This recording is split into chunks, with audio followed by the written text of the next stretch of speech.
Linkin park ব্যান্ডের কথা বললে সবার আগে যার নাম আসে তিনি হচ্ছেন চেস্টার বেনিংটন। চেস্টার 1999 সালে লিঙ্কিন পার্ক ব্যান্ডে জয়েন করার পর তাদের প্রথম স্টুডিও অ্যালবাম হাইব্রিড থিওরি, যেটা 2000 সালে প্রকাশ পায়, যার মাধ্যমে লিঙ্কিন পার্ক অন্য উচ্চতায় পৌঁছায়। চেস্টার লিঙ্কিন পার্ক ব্যান্ডের লিড ভোকালিস্ট হবার পর থেকে ব্যান্ড দলটিকে আর পেছনে ফিরে তাকাতে হয়নি। কিন্তু 2017 সালে হঠাৎই চেস্টারের আত্মহত্যার ঘটনা লিঙ্কিন পার্ককে পুরোপুরি ব্যাকফুটে ঠেলে দেয়। চেস্টারের আত্মহত্যার মূল কারণ কী ছিল? চেস্টার কি ষড়যন্ত্রের শিকার? এসবই জানবো আজকের পর্বে। আমাদের সাথেই থাকুন।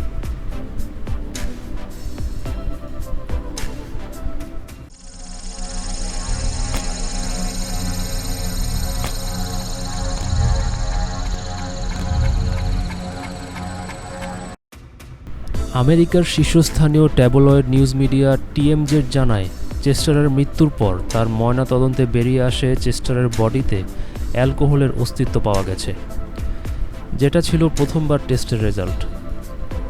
এরপর আরও 2বার টেস্ট করা হয় চেস্টারের শরীরে ড্রাগ অথবা ক্ষতিকর কোনো কিছুর অস্তিত্ব পাওয়া যায় কিনা। কিন্তু না, চেস্টারের শরীরে কোনো ড্রাগের অস্তিত্ব পাওয়া যায়নি। মা বাবা এবং তার বন্ধুদের কাছ থেকে চাইল্ড বুলিংয়ের শিকার হয়ে চেস্টার অনেকটাই বিপর্যস্ত ছিলেন ছোট বয়স থেকেই। রোলিং স্টোন ম্যাগাজিন থেকে জানা যায়, চেস্টার 11 বছর বয়স থেকে ড্রাগে অভ্যস্ত হয়ে পড়েন। চেস্টার নিজেই এই সম্বন্ধে বলেন, এমনও দিন গেছে আমি দিনে 11 বার ড্রাগ নিয়েছি। যদিও 1992 এবং আবার 2006 সালে তিনি ড্রাগ নেওয়া থেকে সরে আসেন, কিন্তু অতিরিক্ত এডিকশন এবং ডিপ্রেশনে ভুগে তিনি বারবার ড্রাগের দিকে ফিরে যাচ্ছিলেন।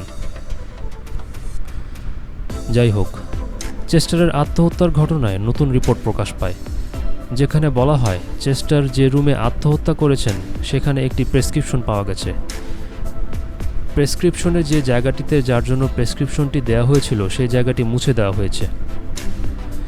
পুলিশ যদিও রিপোর্ট প্রকাশের পর বলে, চেস্টারের ময়নাতদন্তে যে প্রমাণগুলো পাওয়া গেছে তাতে বলা যায় চেস্টার আত্মহত্যা করেছে এবং অতীতেও চেস্টার আত্মহত্যার চেষ্টা করেছে। চেস্টার তার মৃত্যুর পূর্বে ডাক্তারের পরামর্শ মতো ট্রিটমেন্টের ভেতরেই ছিলেন। তার ওয়াইফ টালিন্ডা বলেন, চেস্টার ট্রিটমেন্টের ভেতর ছিল এবং আমার জানা মতে অনেক দিন যাবৎ চেস্টার অ্যান্টি ডিপ্রেসেন্ট কোনো মেডিসিন গ্রহণ করছিল না। ফ্যানদের মতে চেস্টার যদি ট্রিটমেন্টের ভেতরেই থাকেন তবে কেন তিনি হঠাৎ আত্মহত্যার কথা চিন্তা করবেন? এবং একজন মানুষ 2বার বিয়ার ড্রিঙ্ক করলেও সেন্স হারিয়ে ফেলে না। চেস্টার মৃত্যুর আগের দিনও হাসি খুশি ছিলেন এবং হঠাৎই কেন আত্মহত্যার সিদ্ধান্ত নেবেন? তার মৃত্যুর জন্য শুধুমাত্র তাকেই দায়ী করা হচ্ছে, কিন্তু তার পারিপার্শ্বিক অবস্থার দিকে কারো কোনো ভ্রুক্ষেপ ছিল না। কনস্পিরেসি থিওরিস্ট এবং ফ্যান্সদের কেউ বলে থাকেন চেস্টারকে হত্যা করা হয়েছে খুবই সুপরিকল্পিতভাবে।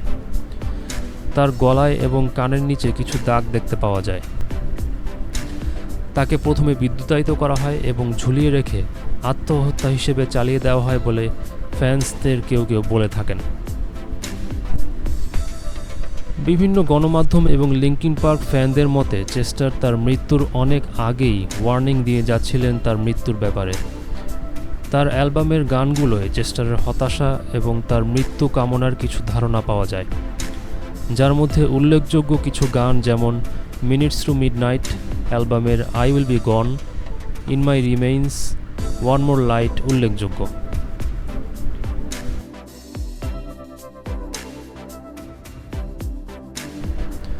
(2000 থেকে 2009 মধ্যে লিঙ্কিন পার্কের যতগুলো অ্যালবাম বের হয়েছে তার প্রায় সবগুলো গানেই চেস্টারের হতাশা, কিছু হারানো এবং তার মনের না পাওয়ার কথা প্রকাশ পায়। তার হাত ধরেই লিঙ্কিন পার্কের পপ রক এবং অ্যানিউ মেটাল ধাঁচের গানগুলো মূলত পূর্ণতা পায়। তাই এই লিজেন্ডারি ভোকালিস্টের গান লিঙ্কিন পার্ক ফ্যান্স মাত্রই মনে রাখবে অনেক দিন। আজ এ পর্যন্তই।